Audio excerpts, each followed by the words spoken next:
नमस्कार दोस्तों, स्वागत है आपका आपके अपने YouTube चैनल GSG न्यूज में। जैसा कि आप स्क्रीन पर देख रहे हैं, Congress moves to Supreme Court to defend Places of Worship Act 1991। जो कांग्रेस पार्टी है उसने सुप्रीम कोर्ट से गुहार लगाई है कि जो प्लेसेस ऑफ वर्शिप एक्ट के खिलाफ पूरे देश में मुकदमे स्थापित हो रहे हैं और जगह जगह पुराने मंदिरों को स्थापित करने के लिए जो मस्जिद है, दरगाह है, उनको निशाना बनाया जा रहा है और जो कि प्लेसेस ऑफ वर्शिप एक्ट 1991 के प्रावधानों के खिलाफ हैं, तो सुप्रीम कोर्ट से गुहार लगाई है कि इसको बचा लीजिए प्लेसेस ऑफ वर्शिप एक्ट को, नहीं तो हमारा बनाया हुआ कानून भाजपा वाले खत्म कर देंगे। ये कांग्रेस पार्टी ने सुप्रीम कोर्ट से गुहार लगाई है। तो चलिए मित्रों, क्या है पूरा मामला, इस वीडियो के अंदर चलें। उससे पहले हमारी आपसे रिक्वेस्ट है कि हमारे चैनल को सब्सक्राइब कर लीजिए, क्योंकि इस चैनल पे इसी प्रकार के आपके आसपास की और आपके इंटरेस्ट की जो न्यूज़ हैं, जो विश्लेषण हैं, जो जानकारी है, वो छोटे छोटे वीडियो के माध्यम से अपलोड की जाती हैं। और अगर आप सब्सक्राइब करेंगे तो आपके पास वो समय से पहुंचेंगी, आपके ज्ञान में वृद्धि होगी। तो चलिए मित्रों, देखते हैं। इनको आप पहचानते होंगे, ये है राहुल गांधी। आजकल आपदा में अवसर की तलाश में हैं। कोई भी मौका मिले उसको भुनाने से पीछे नहीं हटेंगे। इनका केवल एक लक्ष्य है, प्रधानमंत्री की कुर्सी। दूसरा इनका कोई लक्ष्य नहीं है। तो इन्होंने उस कुर्सी की तरफ एक दौड़ और लगा दी है। अभी हाल ही में कोई यात्रा फिर से शुरू करने वाले हैं, पद यात्रा, जिसमें ये फिर 2-4 हजार किलोमीटर बढ़िया चलेंगे और अपनी सेहत में सुधार करेंगे। तो चलिए मित्रों, अब आगे मैटर क्या है इसको देखते हैं। कांग्रेस पार्टी जो है वो अपने जनरल सेक्रेटरी के माध्यम से जो है वो सुप्रीम कोर्ट गई है और उन्होंने कहा है सुप्रीम कोर्ट से कि महाराज, ये जो प्लेसेस ऑफ वर्शिप एक्ट 1991 है, इसमें हस्तक्षेप करिए, नहीं तो भाजपा वाले इस कानून को खत्म कर देंगे। ऐसा कांग्रेस पार्टी ने सुप्रीम कोर्ट से गुहार लगाई है और कहा है कि आप बहुत ताकतवर हैं, आप इसमें हस्तक्षेप कर दीजिए। उन्होंने कहा कि जब कांग्रेस पार्टी ने ये प्लेसेस ऑफ वर्शिप एक्ट का इनेक्टमेंट किया था, मतलब किसी जो बिल था उसको विधेयक में परिवर्तित किया था, तो उन्होंने इसको अपने इलेक्शन मैनिफेस्टो में भी शामिल किया था। ये इलेक्शन मैनिफेस्टो क्या होता है? ये जो चुनावी घोषणा पत्र होता है, जब कोई भी चुनाव आता है, लोकसभा, राज्यसभा, तो प्रत्येक पार्टी अपना चुनावी घोषणा पत्र जारी करती है, जिसमें बिंदुवार दिया होता है कि अगर हम जीत गए और हमारी सरकार बनी तो हम ये करेंगे, ये करेंगे, ये करेंगे, ये करेंगे, ये करेंगे। वो गिनती की जो चीजें 10, 12, 15 चीजें होती हैं, जिसके आधार पर उनको लगता है कि वोट मिल सकता है। उसको चाहने वाले लोग हैं, उन चीजों को उनको अपने घोषणा पत्र में शामिल करती है। लोग जब उनका घोषणा पत्र देखते हैं तो उनको लगता है कि ये चीजें ये करना चाहते हैं अगले 5 साल, तो इनको वोट दिया जाए कि न दिया जाए। तो कांग्रेस पार्टी ने कहा है कि जब इन्होंने ये अपना प्लेसेस ऑफ वर्शिप एक्ट 1991 पारित किया था लोकसभा में, उस समय इन्होंने अपने घोषणा पत्र में भी इसको शामिल किया था। ये कहने का क्या मकसद है, आगे हम आपको अभी बताते हैं। उन्होंने कहा कि जब भी ये इनेक्टमेंट हुआ था, जब ये कानून बना था प्लेसेस ऑफ वर्शिप एक्ट, तो जो भारतीय लोग थे ये उनकी इच्छा के अनुसार ही बना था। मतलब उनके कहने का मतलब है कि भारतीय ये चाहते थे कि जो 1947 के पहले जो मंदिर है वो मंदिर बना रहे, जो मस्जिद है वो मस्जिद बना रहे। ऐसा भारतीयों की इच्छा थी और इसीलिए ये इस एक्ट को लेके आए थे। इन्होंने ये नहीं बताया कि कितने प्रतिशत भारतीयों की ये इच्छा थी, इन्होंने बस ये बताया कि भारतीयों की इच्छा थी। ये जो कानून है ये क्यों जरूरी है? क्योंकि ये कहता है कि 15 अगस्त 1947 को जब हमको आजादी जिस दिन मिली थी, उसके पहले जिस धार्मिक स्थल का जो नेचर था, अगर वो मंदिर थी तो आगे मंदिर ही रहेगी, अगर मस्जिद थी तो मस्जिद रहेगी, अगर दरगाह थी तो दरगाह रहेगी, और उसका वही नेचर रहेगा, उसे बदला नहीं जा सकता।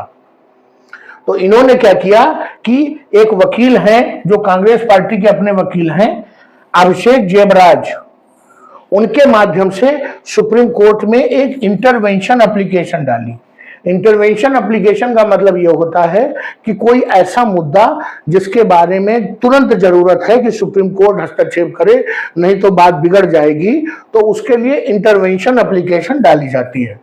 उन्होंने कहा कि जो कांग्रेस पार्टी है वो आज की पार्टी नहीं है, 139 साल पुरानी पार्टी है और यही कांग्रेस पार्टी इस विधेयक की चीफ आर्किटेक्ट भी है। ये सब कहने का कोई मतलब नहीं है, ये केवल एक समुदाय विशेष को खुश करने का प्रयास है और बताने का प्रयास है कि जिस प्लेसेस ऑफ वर्शिप एक्ट 1991 को बीजेपी की सरकार नहीं मान रही है, वो हम आपके कहने पर आपके लिए लाए थे। अब तो बाबू वोट दो हमको। इस समय जो ये पार्टी है 139 साल पुरानी, वो विपक्ष में बैठी है। कहने का मतलब ये है कि हम आपके लिए इतना कुछ किए और आपने हमारे लिए कुछ नहीं किया, हमको विपक्ष में पहुंचा दिया।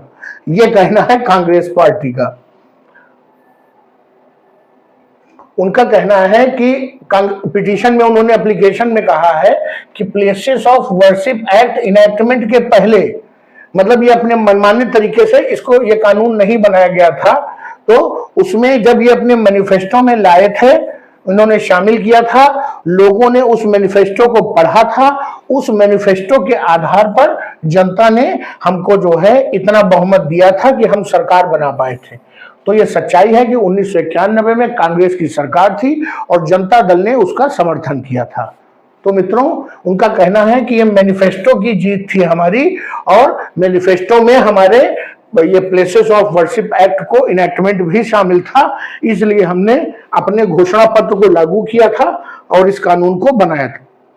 उन्होंने कहा कि जो प्लेसेस ऑफ वर्शिप एक्ट है इसको बचाना बहुत जरूरी है, नहीं तो जो संविधान का जो ये सेकुलर स्ट्रक्चर है, जो कि मूल भावना है संविधान की, और देश में जो सेकुलरिज्म है वो खतरे में पड़ जाएगा अगर ये नहीं बचेगा। तो अगर देश में सेकुलरिज्म और संविधान में जो सेकुलर स्ट्रक्चर है उसको अगर बचाना है तो प्लेसेस ऑफ वर्शिप एक्ट का बचना बहुत जरूरी है। क्योंकि ये जो एक्ट है, अगर इसमें किसी भी प्रकार का कोई अमेंडमेंट किया गया, अर्थात कोई भी परिवर्तन किया गया, तो देश में जो सांप्रदायिक सौहार्द है वो बिगड़ जाएगा और देश का जो सेकुलर फैब्रिक है, जो सेकुलर ताना बाना है, वो बिगड़ जाएगा। इससे देश की जो एकता और अखंडता दोनों प्रभावित हो सकती है। उनका कहने का मतलब है कि अगर इसको बदला गया तो हो सकता है एक और पाकिस्तान बन जाए। ऐसा राहुल गांधी जी का अप्रत्यक्ष तौर से कहना है। उनका कहना है कि अगर ये प्लेसेस ऑफ वर्शिप एक्ट में कोई बदलाव आया तो देश का एक समुदाय जिसके लिए हमने ये कानून बनाया था वो दोबारा नाराज हो जाएगा और दूसरे पाकिस्तान की मांग करने लगेगा। ये मैं नहीं कह रहा हूं, ये राहुल जी कहना चाहते हैं। इसके पहले जो 12 दिसंबर 2024 को जो चीफ जस्टिस संजीव खन्ना है, उनकी जो बेंच है, उनकी बेंच के मतलब जो एक स्पेशल बेंच थी और उसके जो अध्यक्ष थे वो ये चीफ जस्टिस थे, उन्होंने भारत में जितने भी सिविल कोर्ट्स हैं उनको एक आदेश दिया था कि जितने भी ऐसे केस हैं जो ये कह रहे हैं कि हम किसी पुराने मंदिर को दोबारा स्थापित करना चाहते हैं, जितने भी जो टेम्पल्स हैं उनको रिक्लेम करने के संबंधी जितने भी जो मुकदमे दायर किए जा रहे हैं, एक तो ऐसे मुकदमों को अब ले ही ना, और दूसरा अगर मुकदमा ले लिया गया है तो उन पर अभी कोई डिसीजन न दें।